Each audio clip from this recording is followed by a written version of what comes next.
Afternoon and welcome to another ECLA Online Learning Center session. My name is Martin. I'm the Legal Project Manager at ECLA, based in Brussels, and today we have an extremely interesting session prepared for you, which is done jointly with ECLA and CMS. We have three highly experienced speakers today. We have Jonathan Wan, who is partner at CMS based in London. We have Maike de Bie, who is Group General Counsel at EasyJet.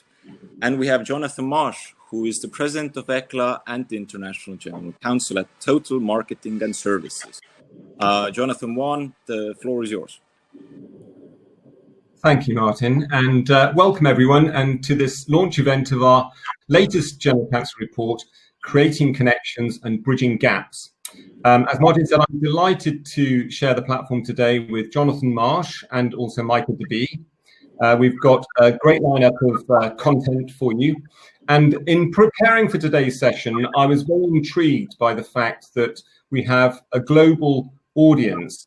At my last count, I think we had some 28 jurisdictions represented on today's call. So thank you all for joining. And whilst I'll say good morning from not so sunny Wales, which is where I'm presently locked down, I should add good afternoon and good evening as well. So thank you all for joining. I hope that although it's a little bit dreary in Wales today, we can brighten your day with the content from our speakers. So as Martin introduced, we've got him available for troubleshooting if any of you have any technical problems. And also you will see there is a chat function that you can use throughout the session. And at the end of it, we're planning to have a Q&A. So please do feel free to contribute your contributions. Those of you who kindly contributed in previous events will know that these are as interactive as possible. And although we're in the sort of kind of remote virtual world, please do feel free to contribute as much as you can. Certainly myself and the speakers will very much appreciate that. So you will see the first slide is a kind of colourful bridge slide. And maybe I can just introduce that in terms of the content. There's a reason for that. You as General Counsel are going to have to imagine yourselves in the symbolic role of a bridge. And that is the theme that we have for our report, as you see, creating connections and bridging gaps. Some people said to me in the preparation of the report that maybe this is something from Lord of the Rings, or is it a fictitious bridge? But actually, for those of you who may be interested, it's actually a real bridge. And I do no justice to the pronunciation of this now, but it's the Bridge in Saxony, Germany, for those of you who are interested. Or in English, the Devil's Bridge. But I'm not going to promise that we're going to have any other references to that. So I just thought I'd share that in case people were interested. So Martin very kindly introduced our speakers for today. So you can see we have Jonathan Marsh, who many of you will know in his role not only as International General Counsel for Total, but also his role as President of ECLA. I know that a number of you will be from ECLA, but maybe some of you will not, or many of you won't actually. So ECLA is the European Company Lawyers Association and has a membership of some 65,000 members across principally the European jurisdictions. And we're delighted to have Jonathan as our keynote speaker, along with Maike de Bie. Maike, many of you will know, is Group General Counsel, and Maike has extensive experience of a range of sectors and a highly qualified in-house counsel. She's run large teams, and I noted in preparing for today, people describe her as pragmatic and calm, and an excellent communicator, an effective advocate with the ability to manage, lead, and inspire. And I think all of you who will listen to the presentation today, I'm sure will gain much from it. The other thing that actually struck me from Maike's CV, and I know Jonathan does a lot in this space as well, is she does also contribute more widely to society, and she's a trustee of Blueprint Trust. And Blueprint, I will let Maike describe a little bit more, but as I understand it, is very much engaged with bringing business and business people to create a better environment for society. And then, as you see, there's me at the bottom. at the litigation and arbitration team, but in the day, that's my day job. But as some of you will know, that for the last 12 years, I've led our General Counsel project. A little frivolous fact is that I decamped to Wales before the lockdown, and we're very fortunate in our house in Wales to have a little bit of space. We have an orchard, and in England and Wales, we've had a lovely summer. And so this weekend, as a frivolous fact, I'm going to be trying to make my cider, which I haven't done before. So there we go. On to the next slide. So here we are, today's agenda. We're going to run through the report, and I'm going to ask our General Counsel speakers to give their views on that. We're going to launch what we've described as the General Counsel bridge model, and then we're going to pick up the Q&A. So thanks, Jonathan, again to you and to ECLA for your support. Today's session wouldn't be support, but I'd also just like to thank Tom Dane, who's my partner, who is online but not presenting today, and our 18 inspirational General Counsel, including Micah, who very much contributed to the report. So what's it about? Well, it's certainly different. The report is very different. It's long, no apologies for that. And it basically asks you as General Counsel to self-reflect on a number of questions. In fact, 101 questions. So you can see, but it's broken down into very segmented portions, so it's quite easy to navigate. And it's all about you and your teams.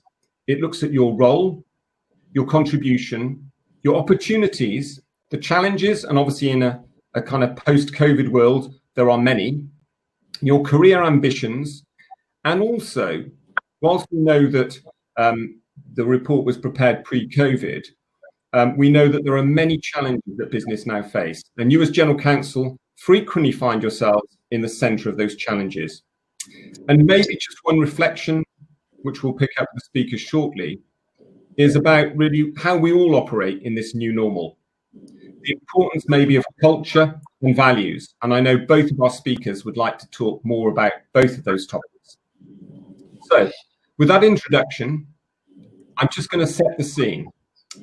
This is a journey that we've been on with General Counsel, and it's been running for about 12 years now.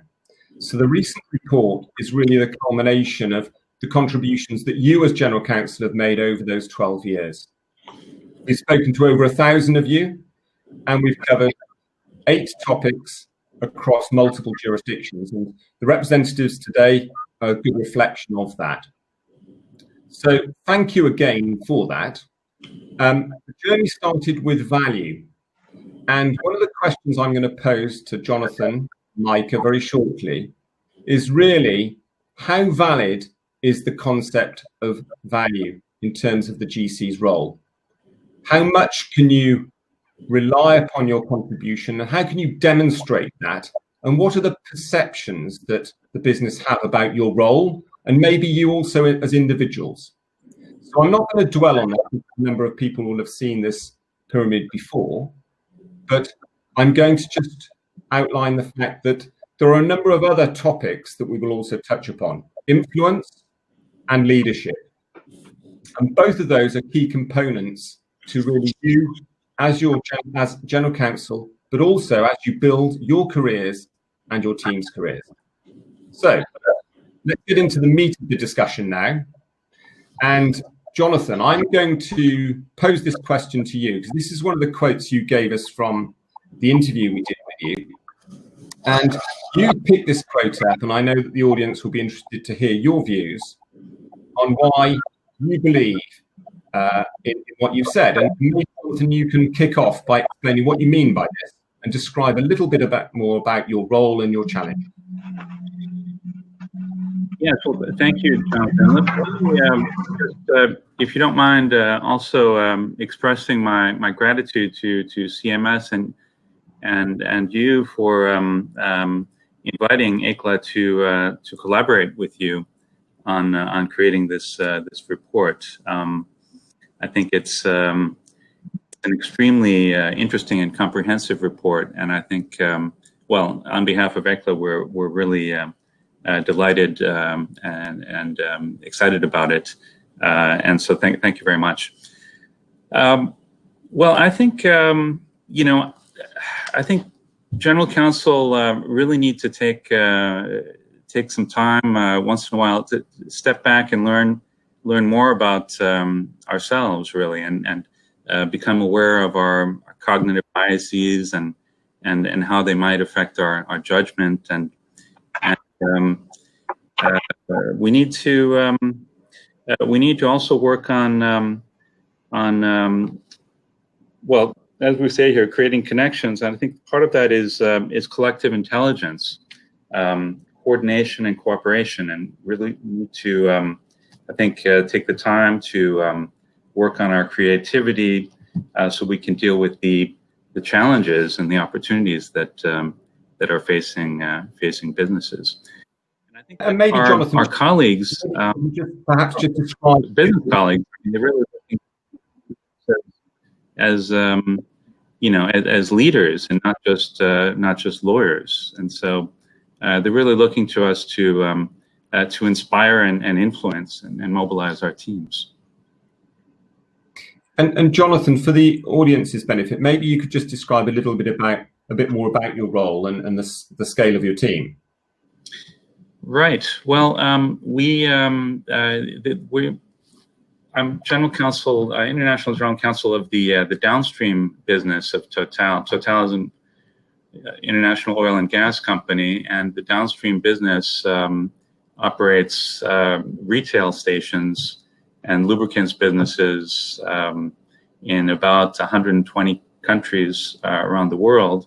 The legal team consists of about 150 lawyers internationally, and we have the way we work is with a hub system. So we have the Asia Pacific, Africa, Americas, and European teams. Well,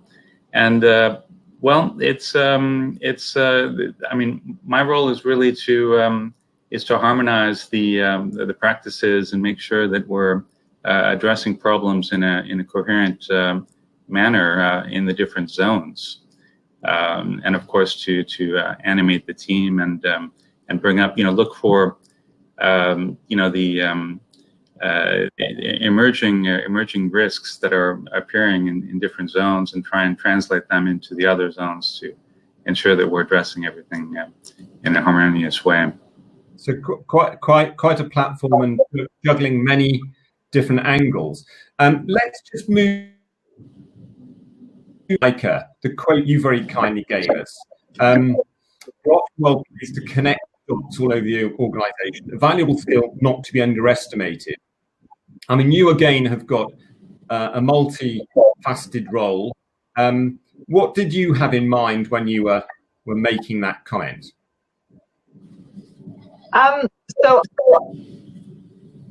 the value of general counsel is something that obviously is often asked about.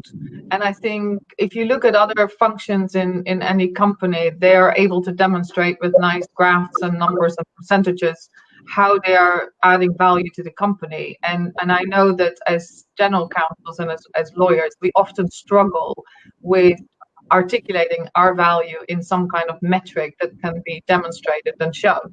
And actually, I have managed to do that, and it's really important. But it has made me think a lot about, well, what is the value that we actually bring? Because I think at its basic, as lawyers, people in the company might see you just as people that come and give you legal advice. And I know we do so much more than that.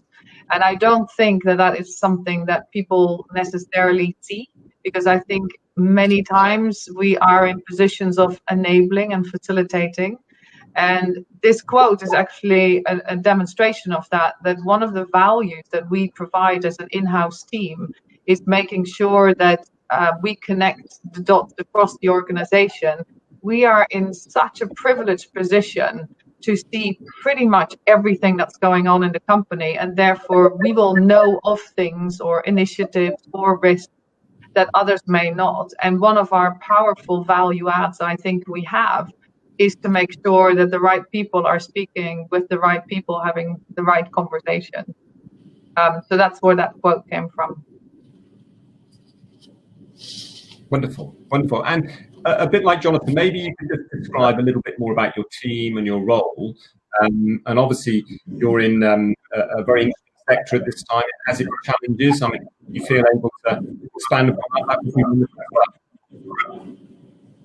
Yeah, no, so my role actually is something that is much broader than just a legal role. So I actually have 7 teams reporting into me. One of them is the legal team.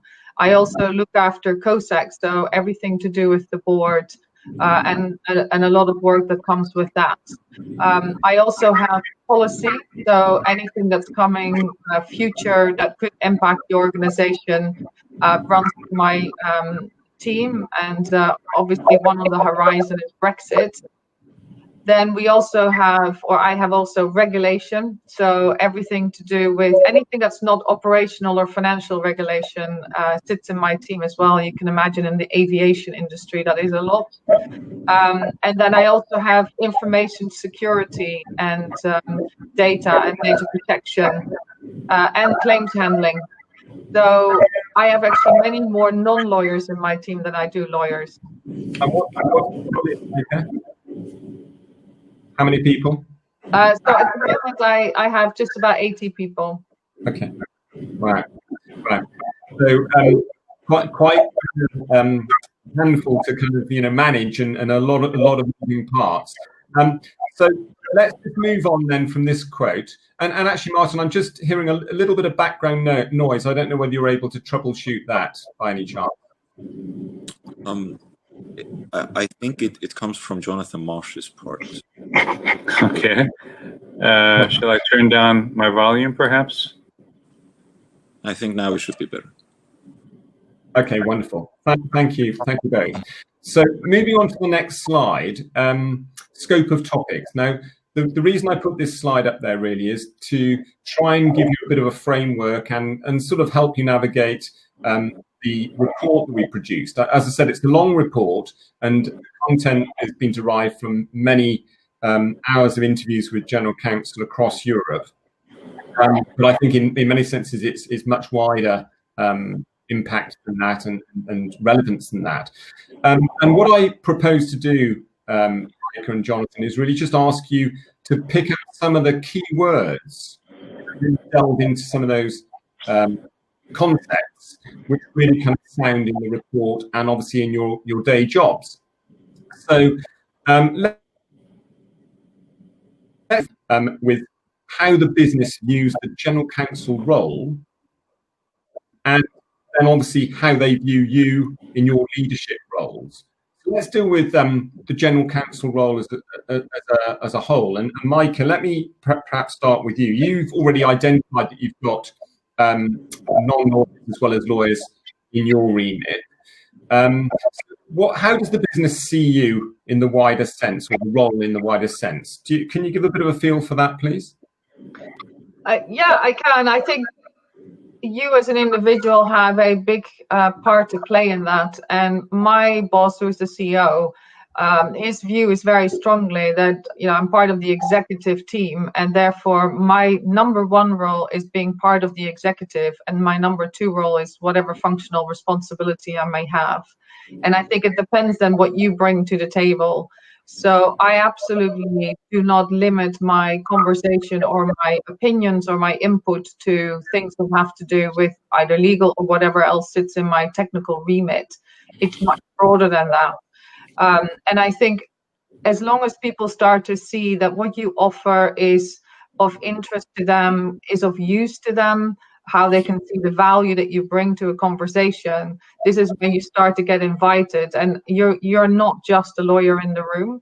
And I think how the business views the GC role is therefore quite dependent on what you bring to the role. So if you show up in a room and you take very much the legal role, well, that's probably then what the business is going to view you as in you are the lawyer. So if I have a legal question, I'll go to you. If, however, you show up with a much broader experience that you bring, or insights, or helpful attitude, which is very important too, they may come to you for different things in a much broader way, which I think, again, personally, I find very rewarding and interesting. I might have asked you this, or I've certainly asked others this before. In a previous study we did, one of the general counsel said to me that the biggest compliment that he'd received was when the business forgot he was a lawyer. Yeah. But I don't know whether you would go as far as that, but I'd be interested in your perspective on that. Yeah, I mean, don't get me wrong. I do think that it's really important that we keep the profession, the independence, and the importance of the lawyer in the company, because I do think we bring something different at the table, because ultimately our client is the company and we need to act in the best interest of the company. So I think that's really important. But like that person you've spoken to, people don't talk to me as if I'm a lawyer. And recently a similar compliment that I heard via who said, oh, well, talking to Micah is like talking to a normal business person, as if we couldn't be that as well. But yes, I think it's a balancing act. And so some of that aspect, they do resonate with you. And I'm interested about your role as company secretary. Obviously there's an administrative aspect to that, but what other benefits or attributes come from being company secretary? So there is an administrative part to that, and so I would advise anyone who is in this position to have a great deputy COSEC, and I have a fantastic one. I couldn't do this job without a good COSEC team. The benefits of being also company secretaries is that you absolutely get to see everything that goes on at board level. So you get the complete picture. I have two reporting lines. One is to the CEO, the other one is to the chairman. And as a result, again, it's that balancing act, but also being that independent person, and you have different lenses and different hats that you have.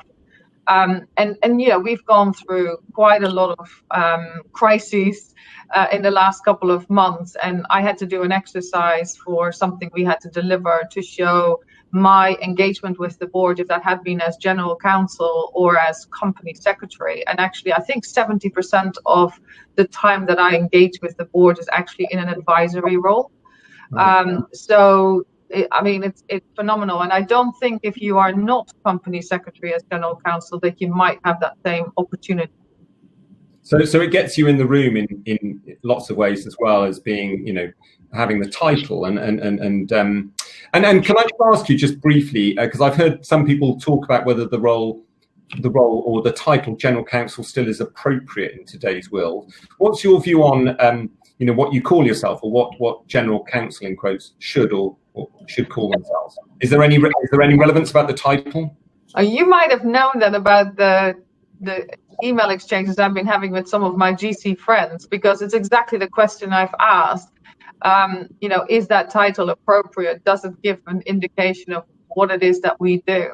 Also, if you are chief legal officer, for instance, because again, that assumes that you're focused mostly on legal, and that's not what many GCs in my view are now doing. So I don't have a view of what it could be, but I'm very interested if anyone else has some bright ideas out there.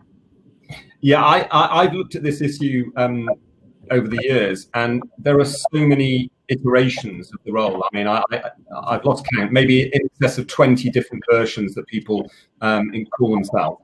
So, Jonathan, you've heard what Micah has got to say. What's your take on this? Well, I think I want to come back to your question about what the title should be, and whether even what the skill set should be for the general counsel. And I think that today you really could wonder whether you really need to be a lawyer to be a general counsel, because so much of the job has to do with leadership and management, and working with advisors, both in-house and outside of the company, and working with the different business units. So it's really almost you could almost consider it to be a diplomatic type of job. Obviously, the business looks to us to kind of scan the horizon to the future, to warn the business of risks that could be developing, and try to develop, well, not just mitigation plans, but also to help the business somehow translate this risk into potential opportunities, or actually sort of inform the strategic decisions in terms of what businesses to increase or decrease exit from. And then today there's quite a bit of work in the on the technology side, the legal tech side, and we're including in our teams now IT professionals and data analysts. So that, I mean, the role is evolving quite a bit in that respect. Do you have an operational leader? Do you have someone who's in charge of ops? We do. We do have a legal op department, and actually at the holding level, but also in each of the branches, because the different business units have different needs. But it's really, that's a new role that's developed over the last several years, and really we're bringing in legal tech to help streamline some of the work that we're doing, and actually push some of the work back to the clients, because a lot of legal work doesn't necessarily need to be done in the legal department, and so that's evolving, since we also have to manage to accompany the business with the same resources, and even we have objectives to reduce headcount, as you can imagine. And just can I ask Jonathan? Mike mentioned who she reports to. What is your reporting line? It depends on the business unit, but in my case, to the Chief Administrative Officer, and in some business units, it's directly to the Managing Director. Okay, wonderful. And just moving topics, I'm going to pick another area, influence. So you're both in leadership roles, and obviously you've been in your roles variously in different sectors, but in many years. Can you just maybe, Micah, give me a perspective on how you build influence within a business? You mentioned that you've got a vast variety of stakeholders, which is a good thing, but it also brings its challenges. So what are your tips for how you build influence in your role? Yeah, and I would actually add very much that we potentially have far more influence than we think we have, certainly as legal counsel, and that's something that we could really do more with. My tip would be, I mean, I think with any role that you do, and whether you start from new or if you have been somewhere for a long time, is that it starts with relationship building. I think it is connecting with others, and obviously in the COVID world we now live, and doing everything working from home, we all need to adapt how we do that. But I think it's so important that we connect to people as people, and start to find our common grounds as well. And I have found personally that when you have built strong relationships, and there comes a time where perhaps, as Jonathan was mentioning, you see some risks that need to be articulated or need to be addressed, and maybe you have to give a message that people don't want to hear.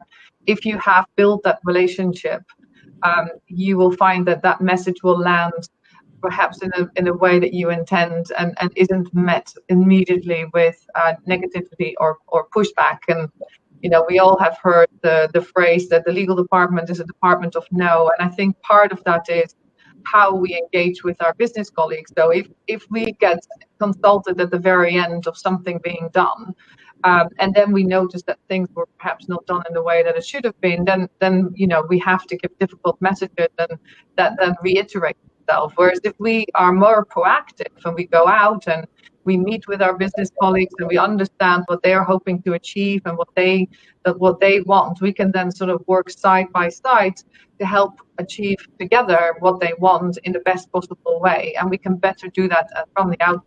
So the influencing, therefore, for me, starts with building good relationship and being quite proactive in that.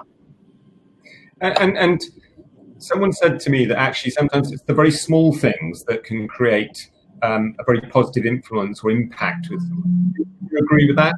Yeah, I agree with that. I do think that keep your promises. It's checking in with people, like I said, and if I'm known for talking about this, but I'm very much, we're all human. We're all people, and we all are social beings, and we want to connect, and we want to belong, and we want to do things together. And so, yeah, lots of little small things can make a big difference for sure. Wonderful. And Jonathan? Well, I think I would agree with all of that. I think that we also need to, I think we need to listen quite a bit, and then have the courage really to say what we think. I think that there's, sometimes in the corporate world, there's a tendency to, to go along with what the business leaders are seeking to accomplish, and I think that we do, to a certain extent, we're looked to, if we're going to be an influential GC, to be the person who kind of has an antenna, and who's able to identify the moments when. With our experience, we can tell that something is just not it's not quite right. It may be legal, but it's just not the right thing to do in the circumstances. I'm thinking of a hostile tender offer, which is going on right now in France, which you may have heard of. Veolia is seeking to acquire Suez, and you may have read this in the papers. It's quite interesting. Suez decided to place part of its water business into a Dutch foundation, from which it cannot be extracted for a number of years unless the bid is withdrawn or the transaction becomes friendly.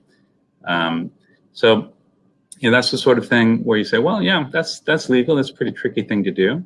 But is it the right thing to do? And that's I think what the General Counsel is really there for. So sort of horizon scanning was one of you mentioned that earlier on, and that's part of the role, and maybe perhaps what the business sees in terms of the value that you can contribute, and aligned with this issue of the business and value, or perhaps perceptions of value within the business. Let's just move on to the topic of risk. And this is one of the topics that we cover in our report. And the General Counsel's approach to risk. Now, we all know that there's been an increase in regulation over the years. There's more personal liability attaching to individuals, both civil and criminal. And we also know that social media has a huge impact when it comes to the reputational challenges for business. How do you, Micah, kind of view those sort of challenges, and how do you navigate them with your sort of General Counsel or your wider business hat on? Do you recognise those challenges? And maybe some comments on that, please. Yeah, I think Jonathan mentioned it earlier, didn't he, about a big part of what we do is actually look at risk, and so maybe a new title can incorporate that, risk. because basically outside of operational and finance risk, a lot sits, for instance, in my world at the moment.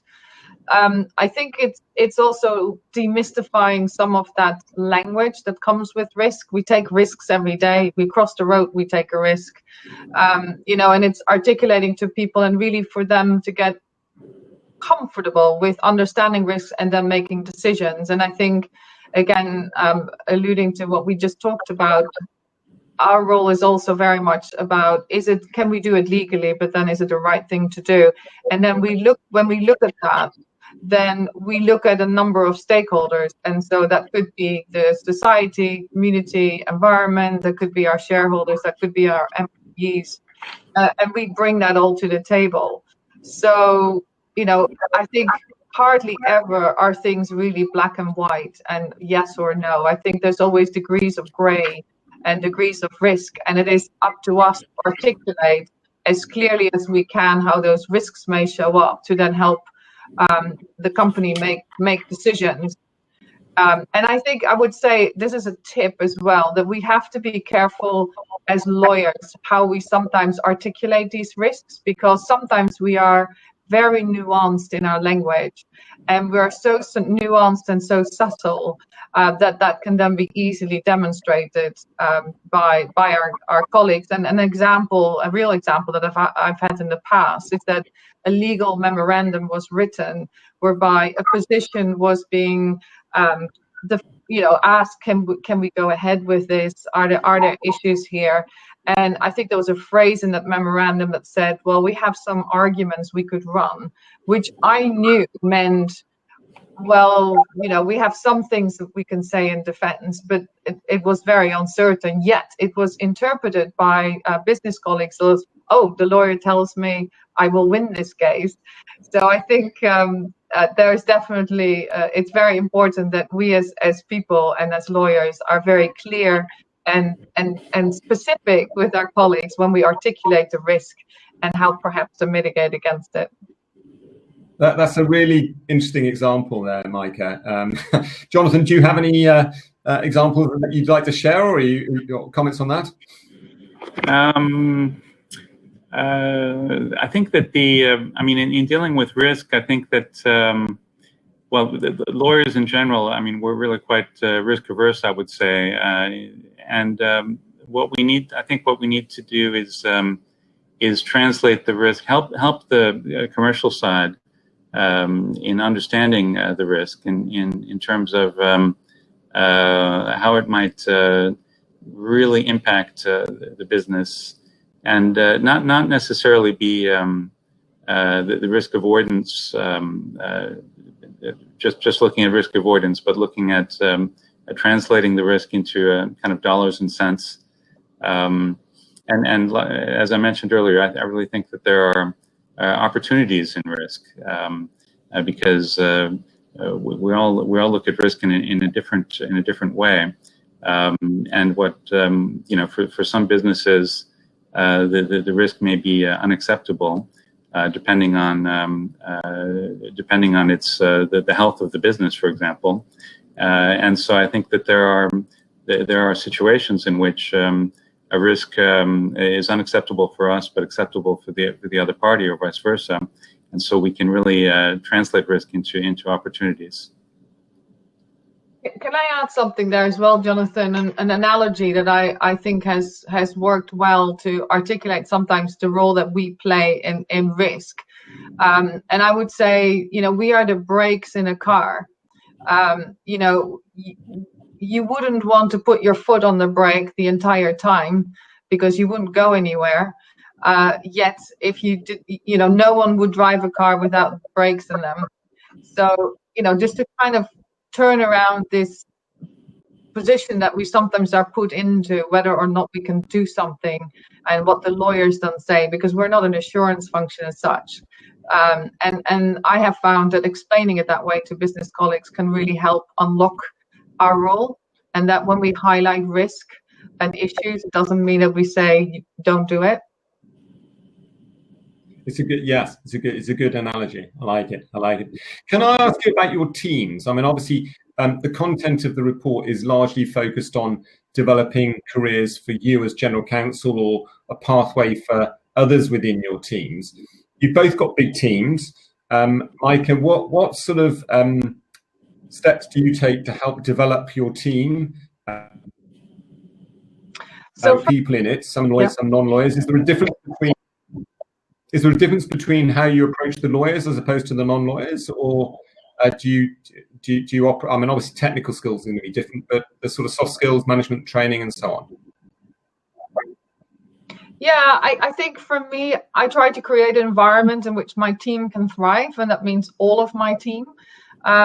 I'm also of the firm belief that our team members are all different and unique, and what motivates one might not motivate another, and therefore from a development perspective, what works with one person doesn't necessarily work with another, and anyone that has children will probably completely agree with that.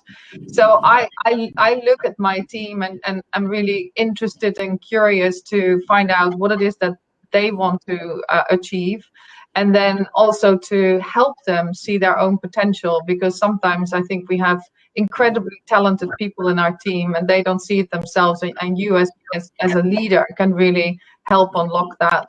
And that's a very rewarding part of our jobs and the privilege that we have as leaders. And have you seen challenges through the sort of lockdown that we're certainly experiencing, or the lockdown we have experienced in the UK, and how's that impacted the development of the team? I mean, the thing that I'm at the moment really, where I've spent a lot of my thinking time is how do we create engagement and togetherness and connectivity while we're all working from home? Because I think a lot of innovation and bright thinking and ideas come from being in an office together, and also checking in with one another. And when you're in an office, you can maybe see if someone is struggling or not. And at the moment, all working from home, that's really difficult. And we've been in crisis mode since quite a bit earlier in the year with a cyber attack and the pandemic, and of course a very public fight with our founder and majority shareholder. And we now need to move past that and find somehow a rhythm of the quote unquote new normal, and bring back some of that engagement and innovation in a different way. And again, if anyone has found the magic solution to that, I'll be all open for it. But I know that a lot of my other GC friends and who I connect with, we're all trying different things, and hopefully some of that will stick and work. I think that's a very good summary of the challenges I think we all are experiencing. So you're in the office at the moment, but what's your thoughts on this? Well, yes, I mean, we were in lockdown, of course, for a couple of months in the springtime. I actually look back at that as having been not such an unpleasant experience from a personal side, because I was able to enjoy my garden in the spring, observing the plant's evolution on a daily basis, which is something that I wouldn't do normally. But of course, spending a lot of time on Teams or conference calls from home without actually being able to exchange informally with the team is quite challenging. And there is a question as to whether we can. I think today we don't really have the skill set to, or the I would say the habit of this informal communication, and also the kind of innovation that I think. Sort of collective intelligence that you see when you're in a meeting, physically present. I think it's difficult to replicate today, in the digital environment. At least I don't think we're quite there yet. I think perhaps the millennial generation will be able to adapt more easily to that environment. So there's a bit of a concern to see whether we're going to be able to make the same kind of the best optimal decision that we would reach if we were actually physically present. But maybe I should go back to the question of development of our teams. I think that a lot of lawyers, they look at their career and they think, well, really what I want to do is I want to be a sort of a line lawyer and then work up into a middle management position and then a GC position. But it's not really for everyone. And what we found is that our lawyers often end up taking non-legal positions and thriving in non-legal positions like investor relations or business development or audit. And this, I think, is really an interesting part of their development in their career. And sometimes they come back to legal as really enhanced lawyers, with much better understanding of the company and the operational side. So that's something to consider when it's possible. Let me move on to another big topic, which we cover in the report, which is curating culture. But I'd also like to add ethics and values along with that as well. Now, I know you've both got strong views on that. Micah, obviously this was a pre-COVID report, but we pick it up, the COVID environment. Do you want to talk about really the importance of curating culture as General Counsel as part of your role? And really, I'd be very interested in terms of any predictions about the direction of travel and things to be aware of. You mentioned your blueprint role. I think people would be interested to hear more about that as well. Yeah, so I mean the culture, the creating culture point, and if you break it down, it really is the norms and behaviors that you have in your environment. And I think as a leader, again, you have a big role to play to articulate what norms and what values and what behaviors you really expect. And I don't think you can impose culture. I think that is something that you have to do together as a group. And certainly my own personal experience has been that if you start with why, and why do you all show up every day to your job and what connects you all together, that's a really good place to start from. And I'm a big fan of Simon Sinek, who's written a number of books, including Why, but also Leaders Eat Last and his latest book, Infinite Game. They're all excellent books and give you a lot of insight how to connect with humans, what drives people, and that transcends then also legal teams. It's really any team and how you work best together. And if you work on that and you can then unlock it, because I've been asking in my previous role, I had done this and people asked me, how did you do that? And I said, it wasn't one thing I did. It was many, many small things that we all did. And then it became almost a snowball effect. So one of the things, for instance, that I focused on very much, which was to break down siloed working and really bringing people together and create opportunities for people to connect together. And it was fascinating to see how people then were sparking off each other, coming up with ideas and innovation, making it also very clear that even though I might be the general counsel and I'm the leader, I don't have all the answers and I'm very open to ideas. And so when people then come up with ideas, then really giving them the opportunity to run with it. And I think once people start to see that these things are possible, you start to create an environment in which people feel comfortable to speak up, to come forward with ideas, to start creating new ideas. And actually that then becomes innovative, because innovation, I think often people think of something really big, like inventing the light bulb. But often it's improvement, and that can be a process improvement, that can be a document improvement, that could be small things, but they can still have a massive impact. So I would say, that's how you start to change perhaps the culture into a culture that you are trying to create. And obviously for me personally, what I find important is creating this environment in which everyone can thrive, and that's my driver, and that's what I try to bring as a culture to our team. If I just very briefly mention, I'm a trustee of this charity called Blueprint for Better Business. That was created right after the financial crisis, when it was very clear that trust in companies was pretty low.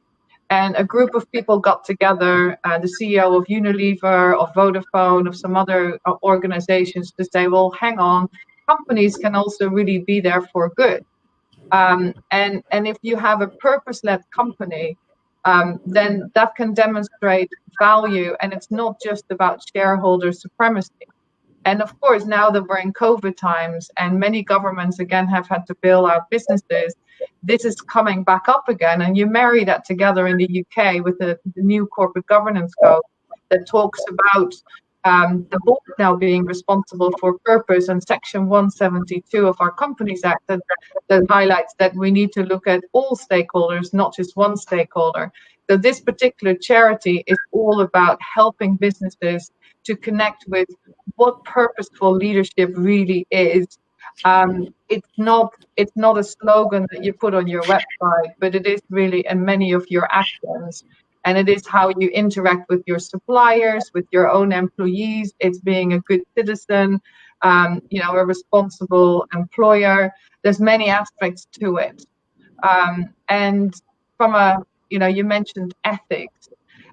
My views on that is that that's something that we all own. I always think it's worrying if people suggest that the chief ethics or chief compliance officer is responsible, and we can all leave our morals at the door otherwise. And I think we can be certainly a champion. And I think back to influence, I think the General Counsel has a big role to play to make sure that we ask that question.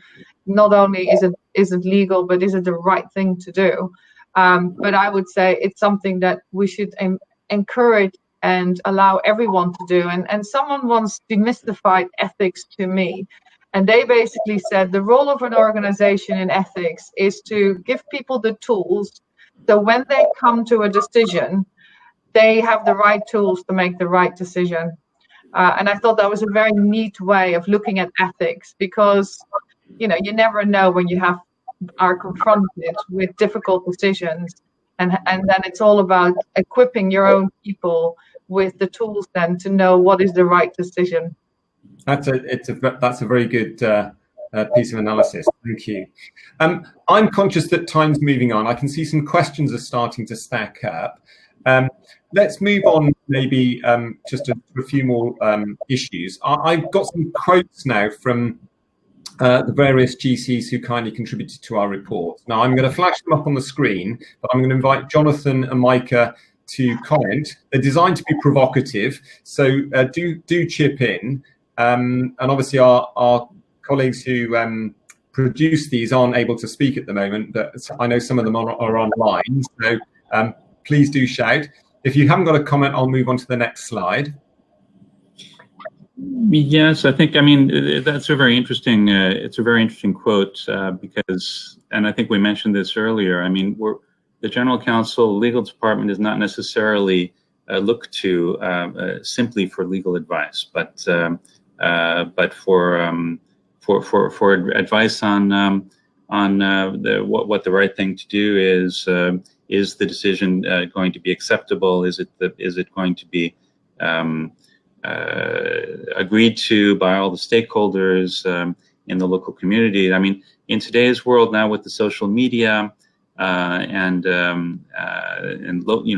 requirements for local content and climate change or ecological transition, it's not necessarily a legal issue. It could be reputational, or really even more fundamental, whether our business can continue in that direction.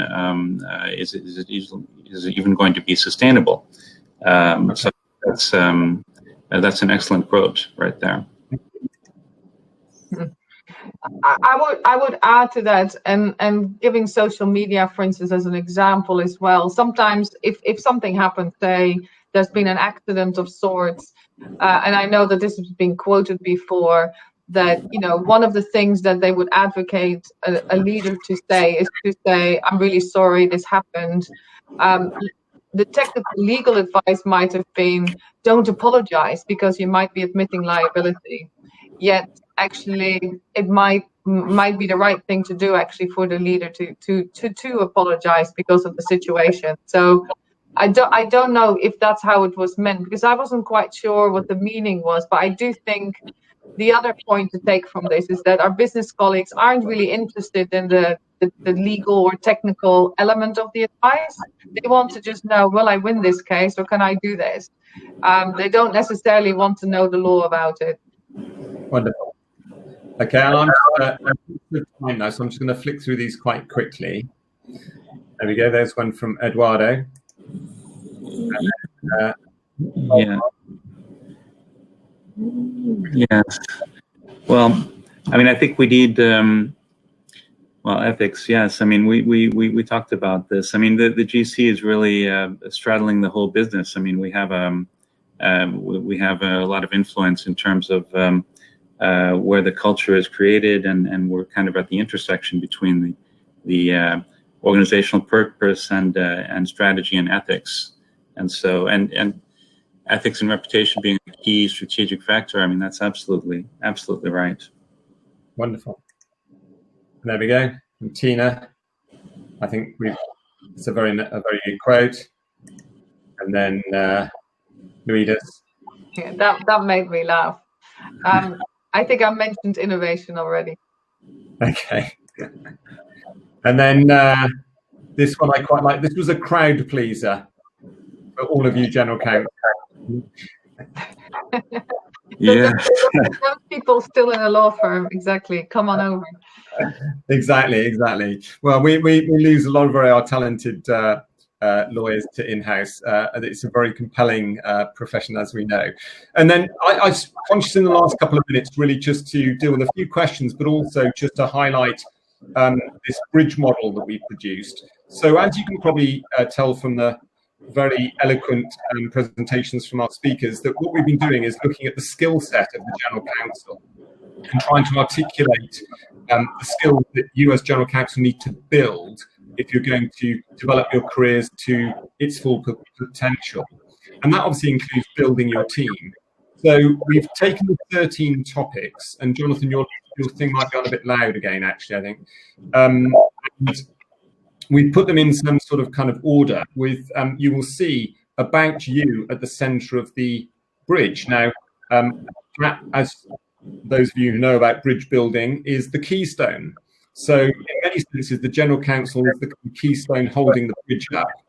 But it's equally true to say that if there are weaknesses in any of the skills that kind of build the bridge, that will actually also be a problem if one's to fulfill one's potential. So it's really about a reflection, a self-reflection of the skills that you as General Counsel, you as your team, you as a leader are building, with the view to actually building this notional bridge to the future. Now, I apologize for it being a little bit cheesy. I apologize for it being a bit simplistic, but really what it's designed to do is, as I said, kind of simplify some of the concepts, but actually allow people to do a bit of a checklist, a bit of a benchmarking maybe about really how you're getting on in your own careers and how you kind of build the narrative for the team as a leader. And I just want to end on the last point, which is beyond. And Micah and Jonathan have both picked up on, you know, this wider contribution to society, this wider values-based principle. Beyond is about legacy, what you as General Counsel leave behind as your legacy. And I would be very interested in your take on that. I'd be very interested in your kind of view on really the importance of that role in terms of wider society. Micah, do you want to have a stab at that? We need to be quite short because we need to get a couple of questions. So no challenge. That warrants a whole separate hour, I think, Jonathan. My personal legacy is I'm driving a change in perhaps traditional leadership, and I think the role of General Counsel has changed a lot. I also think that the concept of what is a good general counsel was interpreted in the past very narrowly, and I think actually all kinds of leaderships are okay, and there's not one particular way of becoming a general counsel either, and my own background demonstrates that. I think the beyond point is linked to the influencing point and ethics point, and how we as general counsel have a very strong influence, which we should use at the table to make sure that the companies we work for are a company for good in society. Thank you. You did. That was very, very succinct, Jonathan. Yes, I mean, I think that perhaps I think an important legacy that I would say I would leave is the ability to fight the what we call the urgency bias. When business is saying that this contract needs to be sent over immediately, this memo needs to go out immediately.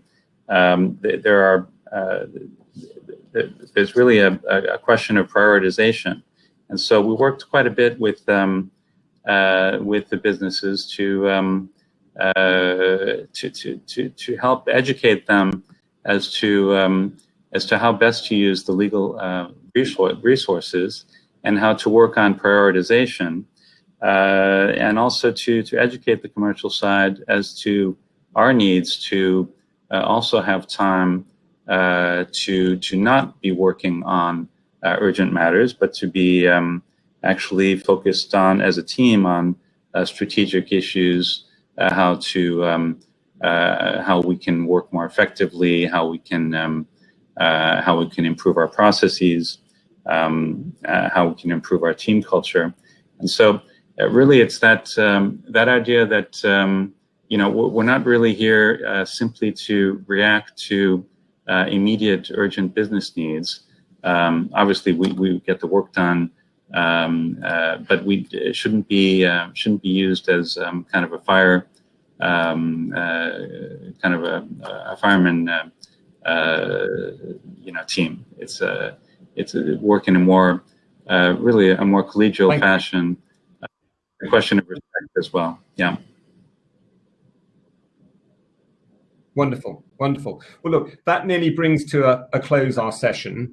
There were just a couple of comments that we'd received in the course of the session. I'm really just picking up on risk analysis, but also a contribution about Micah picking up on your suggestions about how you engage with teams and get more inclusiveness. So garden meetings, home gardens, and obviously there's a big impact that people have had from the coronavirus and the sort of innovations we've all had to create to navigate them. So thank you again to our speakers. Really insightful. I know we haven't been able to get live feedback, but I know just from the comments that I've received that it's been very much appreciated. Thank you all to the audience as well. We really available. It's a long report.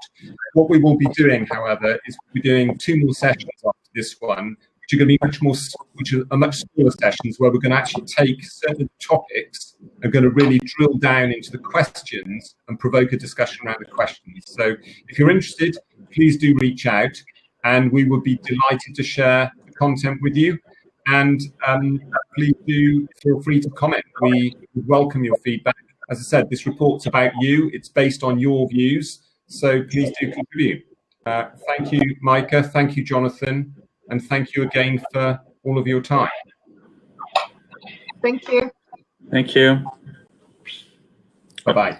Bye-bye. Bye-bye.